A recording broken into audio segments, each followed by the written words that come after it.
interview kita. Pero kompleto yun. Tapos ang LOA, hindi na siya under hindi na pwedeng si hospital ang tumawag. Pero, dinalaw kami na amapil na kami mag- Kayo na, para mga agent. pwede rin mag-approve. Hindi ma'am, yung RNC ko. Kaya yes. mabilis ngayon. Bago daw mamandag. Good morning, Pastora. Iba-iba ko. Vlogging ito. Hello. Good morning. Good morning, Pastor.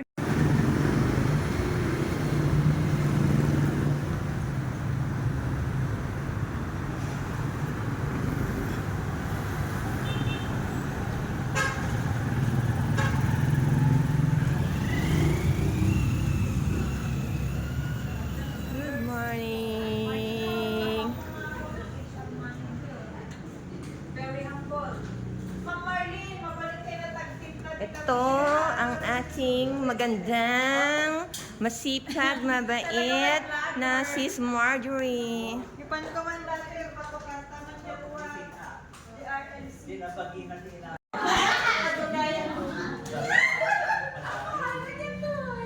Oy, Dan! Long time! Hello!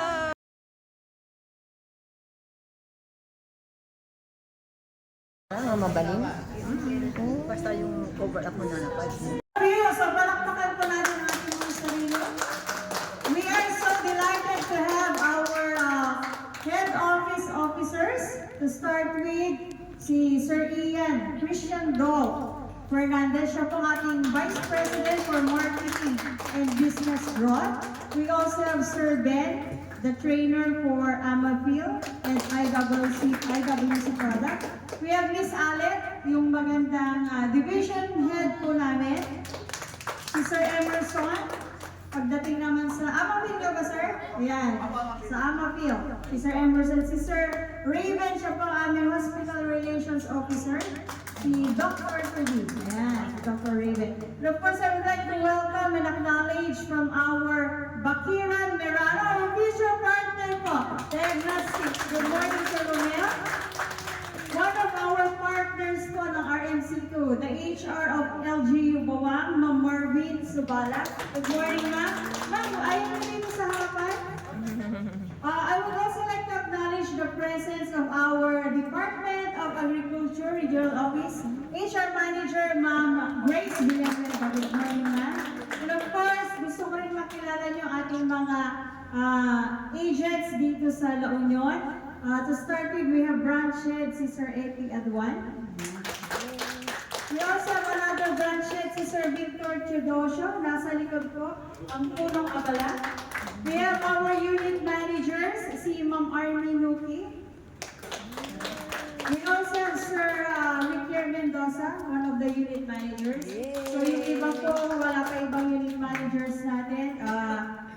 Medyo parating pa lang sila. Malalayo po kasi sila. May taga Nagilian, may taga Agoo, may taga Bawang. So, traffic siguro. Ayan. But anyway,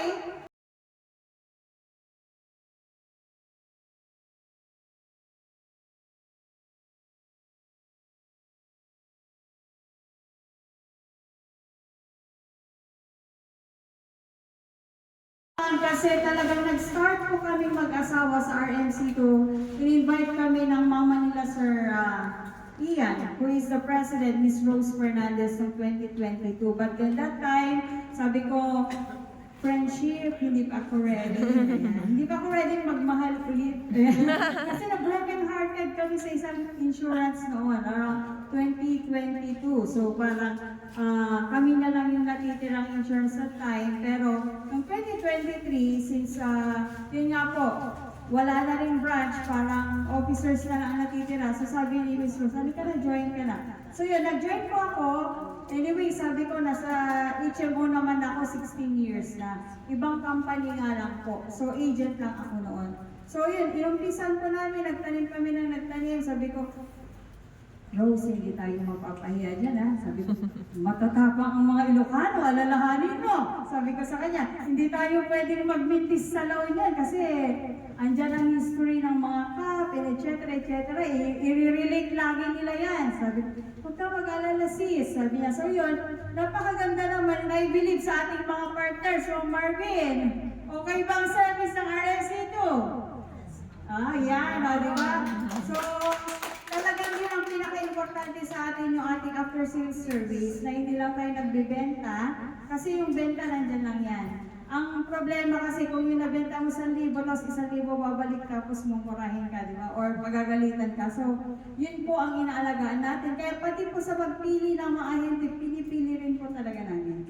Hindi rin yung basa-basang dahil gusto niya is maging siya. Kasi importante po yung aming mga kliyente sa amin. So, yan po. Anyway, congratulations po sa ating lahat and sa ating mga kaibigan. Thank you for the support si Ma'am Abigail po sa PGLU, sa Provincial Government of Lacson. Sila Ma'am Elsie, yan. Si Pastor Isling, and friends si Ma'am Madonna, si Ma'am Norma, mga dati rin po namin kasama. So, ibibigay ko na po yung ating mikropono kay Pastor Epi to start with the blessing po ng ating branch office. Good morning! Ayan, so bago natin umpisan yung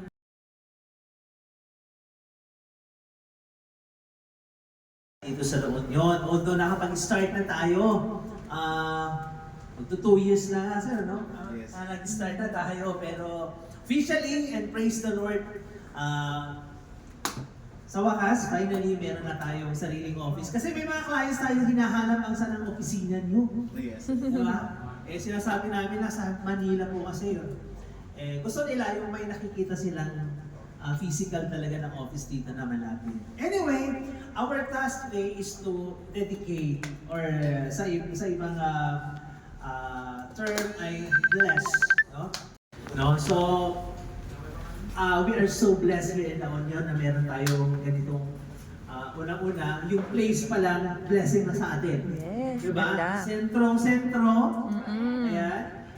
Yung office pa lang, ang luwang-luwang na. Correct. Ibig sabihin, merong magandang plano talaga ang Panginoon sa atin. Ngayon, we came to witness the dedication and the blessing of this newly opened RMC2 Consultancy La Union Branch. Knowing, ang dedication kasi is, it's actually an acknowledgement that everything that we have or everything that we do belongs to the Lord. Yes.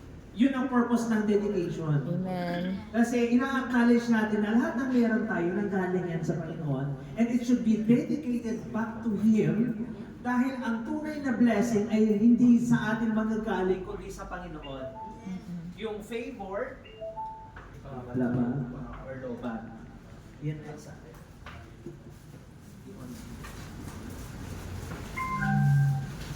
Hello. Yun, mas mataas. Okay, so yun po yung purpose ng blessing, mga kapatid, ano? We are giving back everything to the Lord, acknowledging na siya yung nag-cause ng lahat ng meron tayo. Okay, and we also acknowledge na kahit gaano tayo kagaling, kung walang favor at blessing ng Panginoon, walang mangyayari.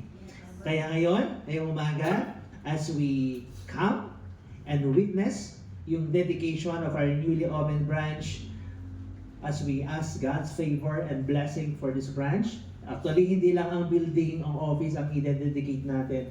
Para sa akin kasi, ang number one na i-dedicate natin are the people behind the office. Kasi ang office, physical office lang yan. Kahit gaano kaganda ang office, kung loko-loko ang mga nagtatrabaho dyan, wala din.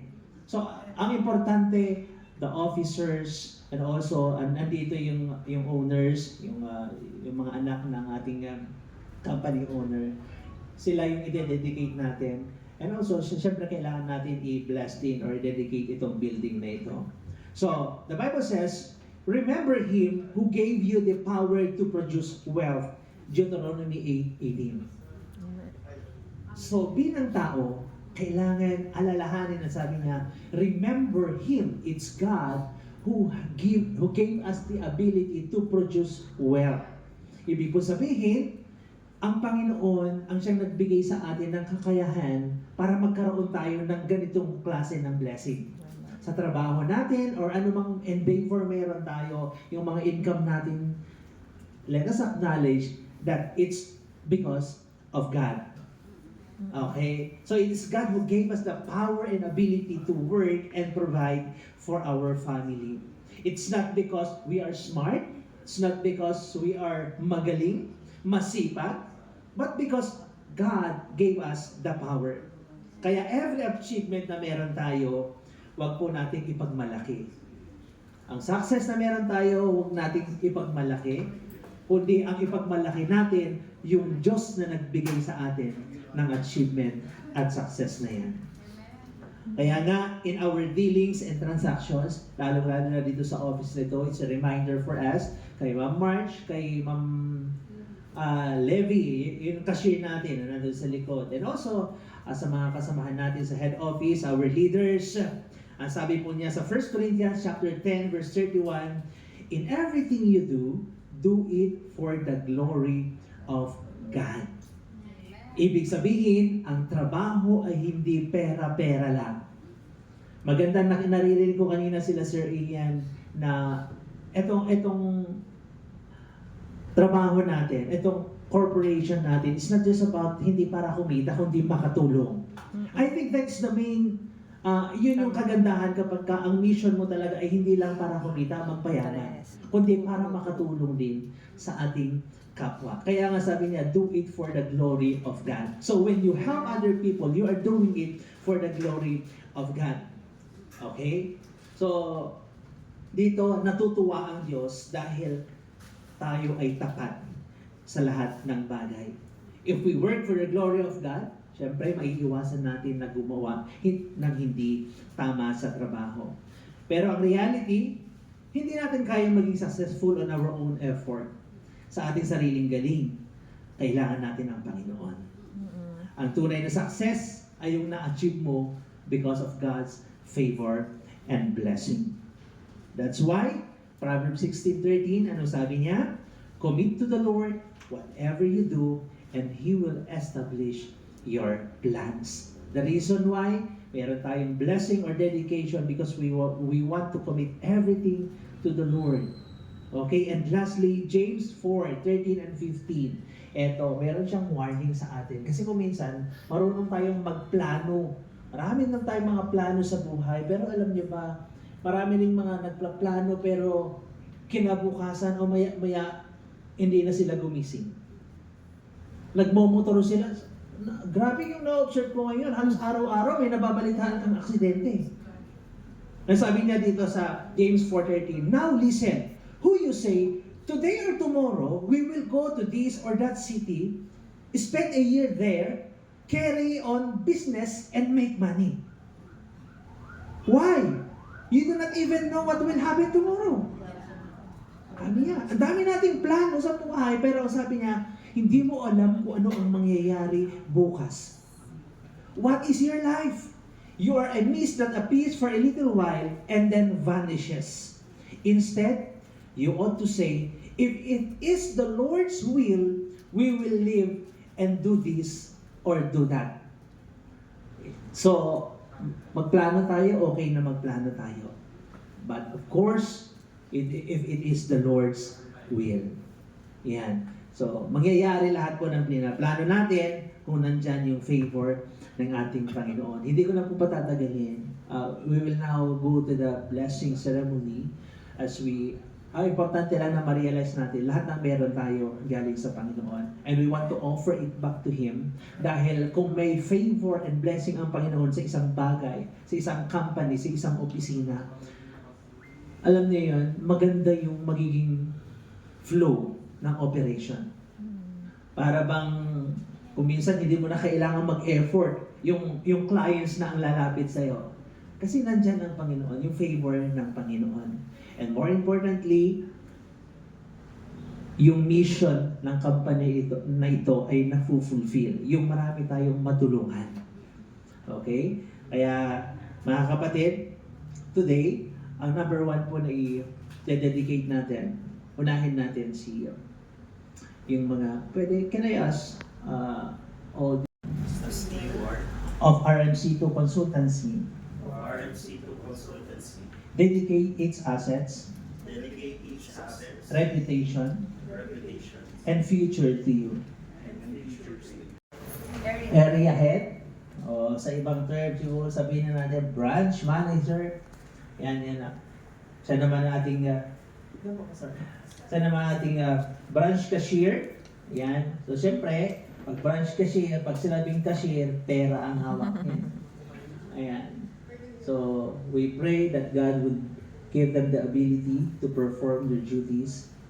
And we also pray for good health, and we pray na maging, alam niyo yun, integrity and honesty ang importante pag sa trabaho.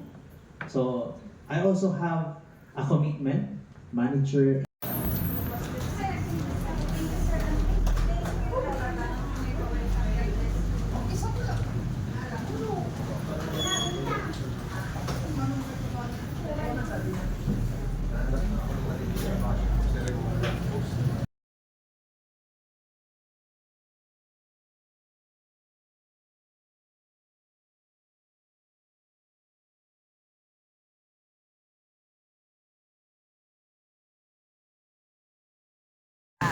Kami sometimes ako at ang imang poni pinasabit.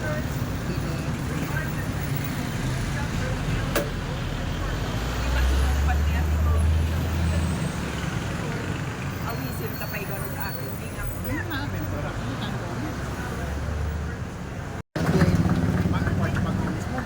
ka. Hindi tayo.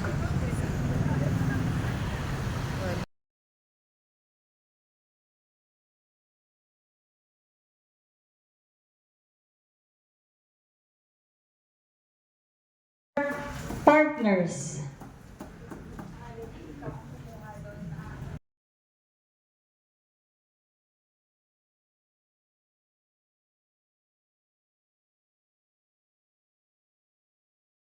LGU agencies po sa La Union and including La Cordillera Region. Kasi nung nag-umpisa po kami ni Pastor Epi, umaabot kami hanggang Region 2, Ilocos. Kaya yung binabiyahe niyo po, parang namamalengke na lang kami.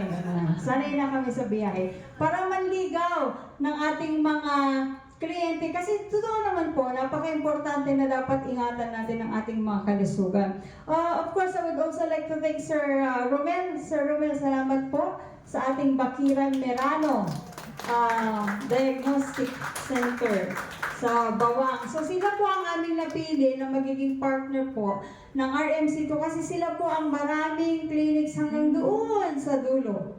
Kasi kadalasan po na nadidecline ang RMC2 kasi wala namang clinic dito sa amin sa Rosario, sa Santo Tomas, sa Sison, Pangasinan. So sila po yung nearest. And napaka-accessible po kasi ng ating Medrano, Bakiran Medrano. So later on, meron pong updates ang ating mga officers kung ano ba ang mangyayari, ang future ng ating RMC2 La Union. And of course, we'd like to recognize, do wala po sila, ang ating pong LGU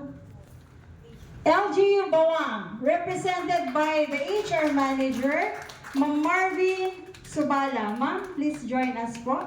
So, ang ating officers, para po i-award natin yung ating token. Ma'am, dito ka, ma'am. Napakabait po ni Ma'am Marvin. Pagpunta ko po sa Bawang, lagi po siyang nakangiti. Tapos, pinapakape niya ako, ganun, tsokolate, yung mga ganun po. Where is Bawang? Ma'am, thank you po for the support sa ating RMC2. Nawa po ay ma-renew natin ang contract natin sa susunod. Ayan. So, ma'am, anong masasabi mo sa services ng RMC2? Magandang umaga po sa ating lahat. Actually, parang by chance lang yun na napunta sa ano ko kasi marami pong M12 na pumunta doon. Pero yung dalawa ata yung kwan doon. Yung sayo kasi ma'am, yun yung napunta sa akin. Kaya yun, kaya naman po blessed po na siya ang napili. kasi yun nga po required yung 7,000 namin na kailangan daw, sabi ng accountant namin, is may HMO. Kaya po yung mga present po namin ito, tinawagan ko po si Ma'am Marge, nag-present po sila sa mga empleyado. Kaya yun po. Nung nai-present na po at wala namang problema, lahat na po natanong na namin po ano po. Kaya yun po, siya na ang pinili namin. Kasi si Sir, doon, nag-present sila nung kwan. Kaya hopefully maraming ano rin, nung tinawagan ka pa sa flag ceremony para mas malawak na ano po, na sa orientation. Pero meron ding mga biglaang nagkasakit na may ano na kasi heart failure, nagkaroon ng parang misunderstanding yung existing, yung pre-existing po. Pero at least po binigay ni Ma'am Marge yung kanyang cellphone, binigay din namin sa mga empleyado po in case na may question sila. Yun na po. Tinatawagan na po, hindi po ako tinatawagan. Si Ma'am Marge na po ang tinatawagan. Meron pong instance na bago pa lang po, pasensya na po, nahabaan ko na eh. Parang na-inspired po ako eh. Na, eto po, hindi niya alam na bayad na kami, yung isang empleyado. Pumunta po sa Lorma, madadagan ng gibayadan na, talimtag pisakan na operaan na. Tumawag doon po sa isang staff ko po, na kastoy-kastoy. Tapos sabi naman yung isang staff ko, pumunta ka sa doon sa billing. Tanungin mo yung MSwell. Tapos ibinigay nila yung number mo, ma'am. Tinawagan siya. Nagpapasalamat po kung hindi po daw ito, problema niya pambayad. Pero nung natapos po, wala daw po siyang binayaran. Yan naman po ang mga yan yung unang customer na hospital po. So sana po ipagpatuloy natin yung partnership po natin. Kasi hindi lang po kasi ako ang pumipili. Ako lang po yung representative nila. Kaya gusto ko rin, ako ang nag-ano sa kanya, so kailangan ko rin pong i-prove doon sa munisipyo na tama yung pinili namin na MHO po. Sa marami po kasi mga HFO, hanggang ngayon meron pa pong pumupunta po doon nagre-represent. Sige po. Maraming salamat po. Thank you.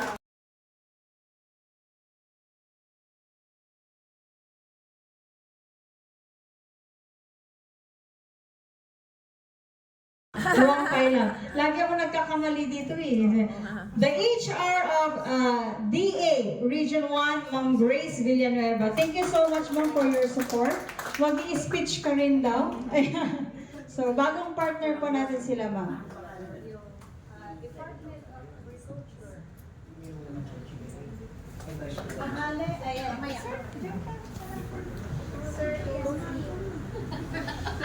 Ating BP mahihain yan. Any inspirational message? Ay, ganun po pala. Hindi ako ready, mama. Ayan, maraming salamat po unang-una sa invitation. Hindi ko po ina-expect na ganito. Hindi po talaga ako uma-attend sa mga invitation kung minsan. Pero dahil si Ma'am Marge ay may connection, yung anak po namin ay magkaklase, kaya pumunta po ako. So, unang-una po, noon ay hindi si Ma'am Marge ang choice namin sa totoo lang. Ang tinatarget namin noon is Medicard kasi yun yung Medicard, Medicare, yung mga gano'n. Meron pang isa na I care, yung gano'n. Hindi kasama yung Kaiser kasi na background na namin, parang gano'n. So, pero nung nag-present si Ma'am Marjorie, same po ng Bawang, hindi lang po si HR ang nagbibigay. Meron pong team. Nagandahan din po sila sa kanyang presentation. And as of date po, yung feedback ng mga nakatry na sa Lorma ay maganda naman and na-experience ko na rin po. Sabi mo, nagpa-project ka. Yes, background. Nirefer din si IWC sa akin. Kasi may friend din ako sa isang agency na itry nyo ito. Na-rate nga po kami kasi ang tagal na bumaba ng aming guidelines. So, November. Ganon. So far, maganda naman po ang feedback. And kami po ay nagpapasalamat at na-accredit din ang SUD, Bethany, and Lucy. Kasi Lumed pala. Wow. Kasi most of our employees ay sa Bethany. Oh. And yun. And very responsive din pala si Ma'am Marjorie dahil doon sa GC. Maganda po yun, ma'am. At hindi po ako nahihirapan na sumagot sa mga inquiry. Kahit nga po pang-opisina na tanong, tinatanong kay Ma'am Marge. Kaya sabi ko, nakakawa na lang ako pag nagpi-feedback si Ma'am Marge sa akin. So, ayun po. Maraming salamat. At sana rin po ay patuloy ang magandang partnership po ng DA at sa inyong company. Thank you po.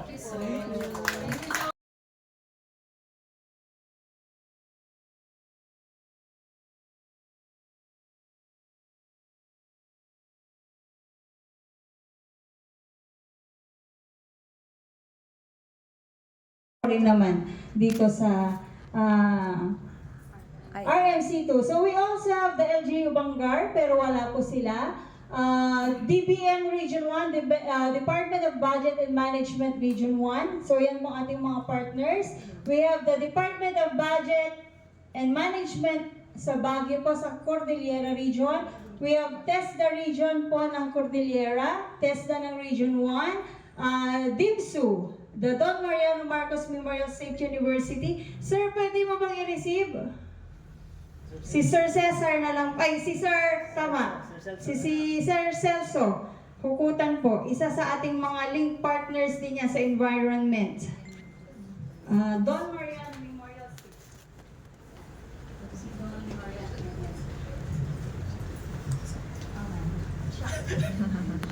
Yan, si Sir Celso pang representative ng Don Mariano. Yan sir sa'yo na ibang mapupunta sa kanila. So thank you very much rin po. Sa DIMSU po, meron po kami, mga 7 po kaming dumaan po sa presentations, biddings, lahat-lahat. So matira, matibay. So salamat naman po at again, dahil sa ating after-sales service po, napili po ang ating RMC2 through the IMS Wellcare. So thank you very much, Sir Celso. National Commission on Indigenous Peoples Region 1, pero wala po sila dahil may event po ngayon ang mga indigenous people. So ito po is half ng IMS Wellcare, half ng AMAPIL. Kasi po kung sino mas maraming hospitals and clinics sa area, yun po ang kinuha nila. So dyan naman na area, dahil mas marami ka IMS, yun po. So half po ang kinuha nila sa amin. So yun pong kagandahan pag broker ka, lahat ng HMO hawak po talaga namin siya. We also have the Benguet State University, isa sa pinakamadugo na bidding po ito. Talagang dumaan ng bidding lahat ng legal requirements. So from 4 April hanggang November po yan kasi maraming series ng biddings. Tapos ito talaga yung pinaka mahirap ang bidding kasi para kang nagtitisis. May panel po talaga, question and answers. Lahat po kayo nandoon, ano yung meron sa'yo na wala sa kanila? Ano advantage mo? Tapos isa-isa po ang legal documents. So, napakabuti pa rin ng Panginoon kasi kami rin po ang kompleto lang. So, muntik ng isa pero nagkulang siya ng isa kaya kami po ang nanalo. Yan. Maraming iyak po yan. So, we also have the DENR-EMB. Nagpapasalamat rin po sila sa ating service. Kasi po talagang may GC po kami sa lahat ng agencies po. Yun. So yun ang aming mga partners po sa government and we also have the DepEd Baguio. We also have the other schools po dito sa La Union. So wala po talaga itong branch na to. Hindi tayo bibigyan ng ganitong branch kung hindi po tayo nagbenta at kumita. Ayan. So thank you so much sa ating masisipag po. Sila po kahit na gabi na, kinukulit ko sila. beyond the office hours, kailangan ko yung MOA ngayon na talaga pong ginagawa nila kahit 12 midnight ko maalala, ganun. So thank you so much po sa support niyo po sa amin. So yun lang po yung aming awarding and we'll go to the product presentation. Today is Sunday. And then, sorry. Today is Saturday. And then mostly kapag Saturday is family day. O kaya naman po minsan is me time, di ba? Personal time, ganyan. So maraming salamat po dahil binigyan niyo po kami ng oras na makasama po kayo dito sa milestone ng pag-open po ng office po natin sa San Fernando, La Union. And then, congratulations din po pala. And then on behalf of the management, I wanted to say thank you din po to our partners na na-mention po earlier. Thank you so much for the trust. Basically, if hindi niyo po kami pinagkatiwalaan, ay hindi rin po magkakaroon ng office ang team po nila Tita Marsh dito sa La Union. Okay, so partners na or yung mga clients natin sa DepEd, and then meron pa po mga other government offices.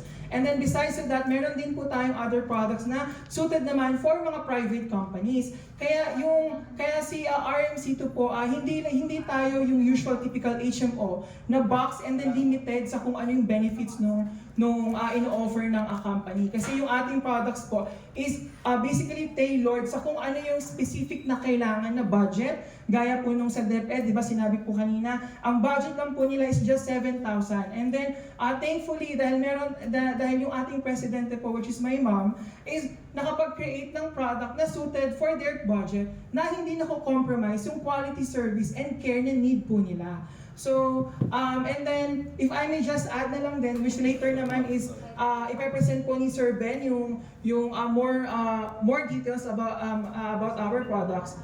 Last January po, we just launched yung aming Kaagapay livelihood program. So, yung aming Kaagapay product po is a one-time use ER card that's only worth 1,499. Yung TARP po na yan. So, yung Kaagapay po na yan, yung benefits na possible nyo pong makuha, actually, depende po yan sa age. Pero, your 1,499 can avail yung benefit na up to 10,000 pesos po. Share ko lang, yung mom ko po is kadalasan lagi pong nasa hospital. And yung yung emergency benefit limit na 10,000, saktong-sakto halos kapag laging sinusugod namin sa ER yung mom ko. So it's good to have na meron kang Kaagapay ER card and on top pa dun po sa inyong HMO card. Kasi yung inyong pong HMO card, hindi mababawasan yung limit kapag ginamit nyo po yung inyong Kaagapay ER card. So etong Kaagapay ER card is not just about helping yung ating mga patients para magkaroon sila ng emergency benefit limit. Pero pwede rin po siya maging livelihood program. It means po na as you sell and then as you build yung inyo pong structure, meron pong additional earning pa na possible nyo pong makuha. So that's how good yung ating Kaagapay. Hindi lang po siya for protection but also for income opportunities. And share ko na lang din po, just for this month, we just launched lang din yung ating Rose Care Individual Plan. Most of HMO brands, karamihan po sa kanila, ang kanilang mode of payment is, alam niyo po ba, o yung mga ahente po natin, kadalasan pong mga HMO brands, ano po yung mga mode of payment? Sino po? Quarterly, ano pa? Ano pa? Semi. And good thing with Rose Care Individual Plan, meron po tayong mode of payment of monthly. So it means, yung ating Rose Care po as low as 1,200 pesos, you can have a maximum benefit limit of up to 100,000 pesos po yun. So it means na si RMC2 po is continuous po yung ating paggawa ng product na mas makakatulong po not just for our clients but also for our sales advisors because we want to help you din po na mas maging madali yung pagbebenta sa mga clients po ninyo, not just the clients itself but also for your families and also your friends. And also for our clients naman, para win-win, para hindi lang yung clients po ninyo yung nagbe-benefit kasi mas madali magbayad ng monthly and then mas mababa pero hindi po nako-compromise yung kanilang possible na makuha na benefit limit. So that's all lang po. So kung meron po kayong any questions about product, lahat naman po tayong mga ahente or lahat naman po ng mga nasa sales industry, ang gusto natin is yung maibigay yung ganitong access, yung affordable, accessible, and convenient sa lahat ng mga clients po natin. Para at least hindi sila mahirapan and also mag-grow pa tayo lalo. Tama po? Ayan, so we understand naman kasi na sa industry ng insurance, nahihirapan yung mga tao na mag-navigate. Lahat sila hindi kabisado or hindi alam yung kung ano ang meron sa insurance. That's why si RMC2 po, nung binuo po ito with 3 core principle, tinatanggal natin or ginagawa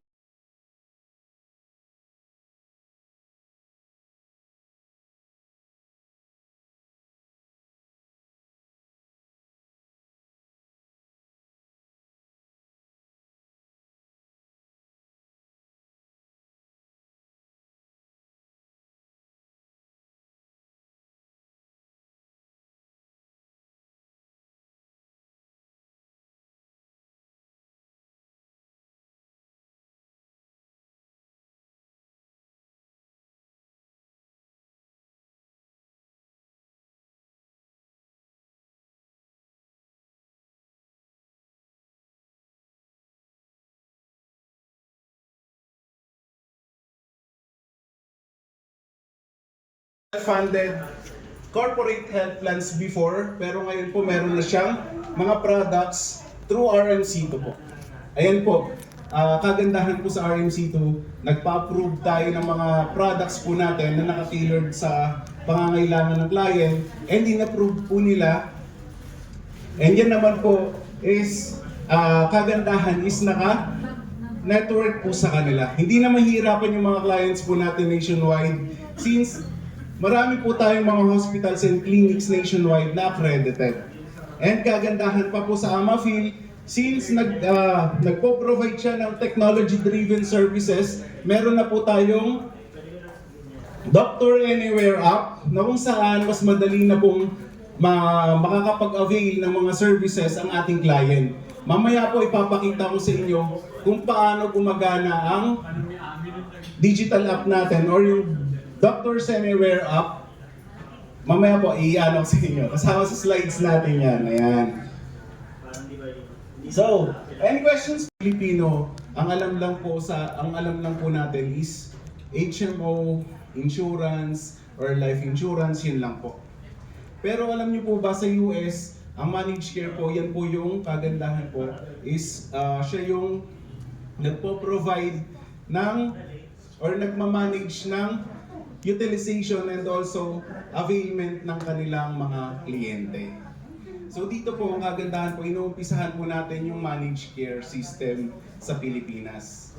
Ayan. So, ano po ba itong managed care? Managed care means a healthcare system where services, costs, and quality are actively coordinated and controlled to make healthcare more affordable, efficient, and predictable for both patients and companies. So lahat po ng ating mga products is dedicated po yan sa lahat ng mga clients po natin and also companies na partner. Ayan. So ano po ba yung managed care really means? Or kung paano po siya gumagana? Ang ating managed care, nagagamit po siya through, instead of patients going anywhere and paying anything, care is managed through, a network of provider or accredited doctors, clinics, hospitals, and dentists. Hindi na sila mahihirapan kasi tayo mismo ang naghahanap or tayo mismo ang nagbibigay sa kanila ng mga providers po natin. Hindi na sila mahirapang pumunta pa sa kung saan, hindi na sila mahirapang gumamit ng kanilang HMO, ng kanilang healthcare services. So dito po, minamanage na natin yan kaagad. And next, preset benefits or coverage. Ito po siya. Benefits and coverage are clearly defined in advance. Ang kagandahan po dyan, chine-check na kaagad natin or tinitignan na kaagad natin kung ang services po ba iswak po dun sa pangangailangan po ng ating mga kliyente. Yan. So hindi lang po natin tinitignan yung kung magkano yung bayad nila, but also tinitignan natin kung swak po ba yung services at may bibigay po natin yung tamang service at quality ng ating healthcare service. Pangatlo, guidelines and approvals to avoid unnecessary procedures. Dito po, kagandahan po sa RMC2, meron tayong system na kung saan sinusunod natin para sa mga approvals. And kagandahan po dyan, usually kasi before, pag HMO lang ang meron tayo or ang client natin, may ibang mga hospitals or doctors po na kapag nalaman po na merong health card ang client, automatic po minsan mas mataas yung kanilang na-avail. Tama po? Pero ngayon po, kagandahan po sa atin, since naka-managed care po tayo, meron po tayong guidelines for approvals. Kung tama ba yung costing, kung tama po ba or negotiated na po ba yung mga pinapagawa ng ating client. Doon po pumapasok si managed care, minamanage niya kung papaano at kung tama at binabalanse niya yung costing ng services and also ng quality. And kagandahan po dyan kahit po sa costing, kahit po tawag na ito,